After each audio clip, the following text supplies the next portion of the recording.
7 senyales ng emosyonal na trauma sa bata. Gabay sa magulang para sa mabisang pagpapagaling. Bawat magulang ay nais maniwala na ang kanilang anak ay masaya, ligtas, at lumalaki ng maayos. Ngunit minsan, ang mga emosyonal na sugat ay nagtatago sa likod ng pang-araw-araw na pag-uugali. Hindi ito laging ipinapakita bilang luha o tantrums. Minsan, lumalabas ito bilang katahimikan, galit, o perfectionism. Kung minsan ay napapatingin ka sa iyong anak at naiisip na, may kakaiba sa anak ko pero hindi ko ito maipaliwanag. Ang video na ito ay para sa iyo. Ngayon, tatalakayin natin ang 7 senyales na ang iyong anak ay maaaring emotionally traumatized at ang mga banayad na paraan na suportado ng pananaliksik upang tulungan silang magpagaling. Narito ang 7 senyales ng emotional na trauma at ang solusyon. Number 1, labis na reaksyon sa maliliit na bagay. Ang natapong inumin, ang nasirang laruan, o ang isang simpleng pagsabi ng hindi. Para sa atin, ang mga ito ay maliliit na abala, ngunit sa isang bata na nabubuhay sa survival mode, maaari itong maramdaman bilang panganib. Bakit nangyayari ang mga ito? Ipinapakita ng pananaliksik na ang talamak na stress ay nagpapanatili sa utak ng bata sa isang patuloy na estado ng alerto. Dahil dito, ang maliliit na trigger ay nagdudulot ng malalaking reaksyon. Ang dapat gawin ay manatiling kalmado. Subukan mo itong sabihin, sobrang ikinagalit mo iyan, hindi ba? Ang iyong kalmadong tono ay nagsasabi sa kanilang katawan na ligtas sila. Number 2, pag-iwas sa eye contact o pisikal na pagdampi. Aabutin mo sila para yakapin at sila ay aatras. Maaring masakit ito bilang magulang, ngunit hindi ito pagtanggi o rejection. Ito ay proteksyon. Bakit ito nangyayari? Ayon sa mga eksperto, ang mga batang nakaranas ng kawalang katiyakan o takot ay maaaring iugnay ang pagiging malapit sa pagkakasakit o pananakit. Ang dapat gawin ay magsimula sa simpleng pagiging malapit sa kanila. Umupo ng tahimik. Mag-alok ng yakap ng walang anumang pilit. Kapag naramdaman nila ang emosyonal na kaligtasan, natural na darating ang pisikal na pagiging malapit. Number 3, sobrang pagsisikap na pasayahin ang lahat o people-pleasing. Nagawa ko ba ng maayos, ma?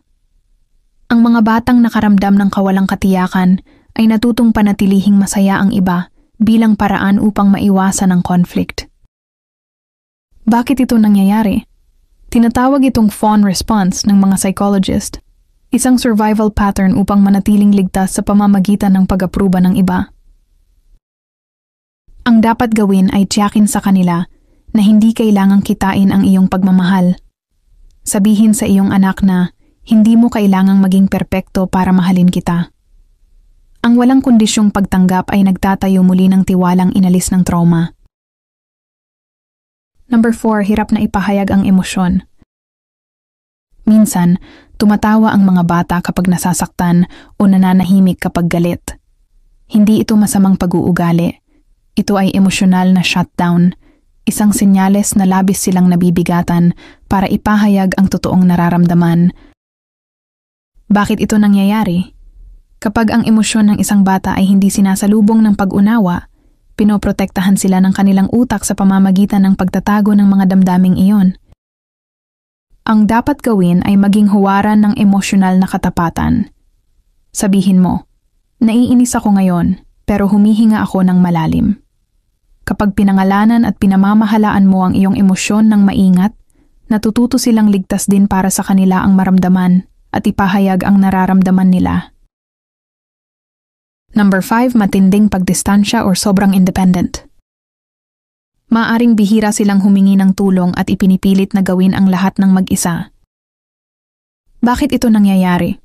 Maaari itong magmula sa tinatawag na avoidant attachment. Ang paniniwalang ang pag-asa sa iba ay magdudulot lang ng pagkadismaya. Ang dapat gawin ay patuloy na mag-alok ng tulong kahit sabihin nilang, ayos lang ako. Ang iyong tahimik at tuloy-tuloy na pag-aalok ay nagtuturo sa kanila na ligtas na umasa sa iyo. Number 6, balisa, distracted o tila walang pakialam. Ang ilang traumatized na bata ay hindi mapakali, habang ang iba ay tila disconnected sa paligid nila. Ang dalawang ito ay protektibong tugon ng katawan sa nakaimbak na stress. Ang dapat gawin ay hikayatin ang kalmado sa pamamagitan ng routine at grounding. Subukang huminga ng sabay, gumugol ng tahimik na oras sa labas, o lumikha ng mga mahuhulaan na daily rhythm. Kapag ang buhay ay nararamdamang ligtas at may istruktura, ang nervous system ay magsisimulang mag-relax. Number 7, hirap magtiwala sa matatanda. Kung madalas kinukwestiyon ng iyong anak ang motibo mo o umiiwas sa pagpapagaan ng loob, maaaring dahil nasira ang tiwala noon. Ang dapat gawin ay maging transparent. Magbigay ng katiyakan tulad ng, susunduin kita ngayon, okay? O ito ang susunod na mangyayari. Ang pagiging mahuhulaan o predictability ang tumutulong sa isang natatakot na utak na muling maniwala sa kaligtasan. Ang magandang balita ay, ang utak na nagtataglay ng trauma ay may kakayahan ding magpagaling. Ang koneksyon, pasensya, at pagiging consistent ay maaaring hubugin ang buong pakiramdam ng iyong anak sa kaligtasan. Hindi mo kailangang maging perpektong magulang. Kailangan mo lang maging matatag. Bawat kalmadong tugon ay nagsasabi sa kanilang katawan na, ligtas ka na ngayon. Bawat sandali ng empathy ay nagtuturo sa kanilang puso na, mahal ka, anuman ang mangyari. Ang iyong anak ay hindi sira. Nagsisikap lang silang muling makaramdam ng kaligtasan. At ang iyong pagmamahal, ang iyong kalmado at consistent na pagmamahal, ang pinakaligtas na gamot. Bilang pagtatapos, ang pag-unawa sa 7 senyales ng emosyonal na trauma ay nagbibigay sa atin ng kapangyarihan na maging mas mahusay na magulang. Ang susi ay ang pagiging matatag, hindi perpekto. Patuloy na maging predictable, transparent, at magbigay ng emotional safety upang muling itayo ang tiwalang maaaring nawala. Ang bawat sandali ng calm response ay nagiging pundasyon ng bagong sense of safety ng iyong anak. Anong aspeto ng consistency o predictability ang sisimulan mong pagtuunan ng pansin ngayon upang masigurado ang kaligtasan ng emosyon ng iyong anak? Muli, maraming salamat sa panonood. Please subscribe sa Usapang Family Channel para sa mas marami pang kaalaman patungkol sa pamilya